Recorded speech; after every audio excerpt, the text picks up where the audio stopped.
What's up everybody, it's Izzy, and in this video I want to talk about why after a certain point there's really no such thing as training for general strength. Now let me explain what I'm talking about here. So a lot of times when I'll make a video about something very specific to powerlifting, where I'm say recommending sumo deadlifts or arch back bench presses or wide stance low bar or just some other powerlifting topic, people will ask me, how does my advice change for somebody who is training for general strength? And while I understand where they're coming from and why they're asking this question, I kind of want to talk about this in further depth and really have these people explore what that actually means and are they really training for general strength. So when you're new to something, new to an activity, basically anything will have general carryover. And this is why you could actually get somebody, say riding their bike uphill, and if they've never squatted before, that will increase their squat for a short period of time. However, as you become more advanced in anything, the carryover that you get from other activities outside of that specific task, the carryover becomes more and more marginal and more dubious to actually predict what you're going to get out of it. So a really quotable statement, and I'm not going to quote it verbatim, but Chad Wesley Smith said something like, if you take a high school quarterback and you take his bench press from 185 to 315, that's probably going to have a good impact on his performance on the field, a measurable positive impact.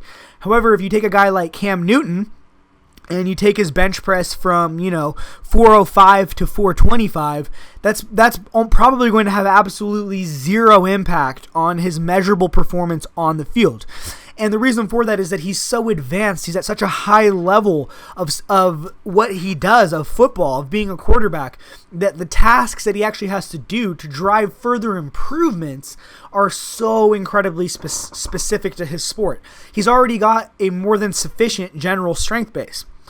And what I want to point out to a lot of you who don't have a secondary goal, you're not training for tennis or handball or football or basketball or golf or wrestling or whatever. You're just training for general strength, for health and longevity. I want to point out to you that probably by the time you've finished your novice linear progression and maybe the early intermediate, middle intermediate part of your training career where you're just using really basic periodized programs, you've probably gotten 90 to 95% of your general strength base established. You're really not going to get as much carryover as when you take your squat initially from 225 to 500 as when you start trying to take your squat from 500 to 600.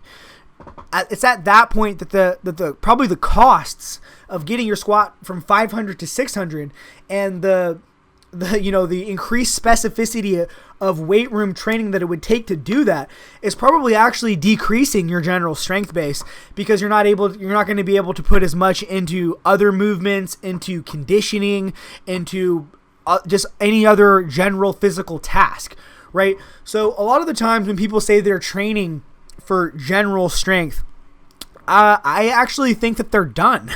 And as funny as that sounds, a lot of people who say they're training for general strength, it's like you've already got there. And so what you really are at that point is a lifting enthusiast. You're somebody who trains because you enjoy going to the gym, you enjoy setting PRs, you enjoy getting stronger, you enjoy building muscle, whatever you particularly enjoy about the gym, but the gym adds something positive to your life. However, by the time you can easily squat body weight for reps and deadlift body weight and a half for reps, is there really going to be a task in general health and longevity type of situations where that's not enough to meet those demands? You're probably perfectly fine being healthy at that point. And again, by the time you finish your novice linear progression in that early intermediate stage, you've probably got enough strength to eventually transition into whatever sport that you want to transition into and start training more specifically for that sport. If you just haven't picked that sport yet, again, you're at that point just lifting to be a lifter. You're a lifting enthusiast. So when you ask me as a lifting enthusiast, and not really somebody who's actually training for general strength, but you're a lifting enthusiast, what I'm going to tell you is the following.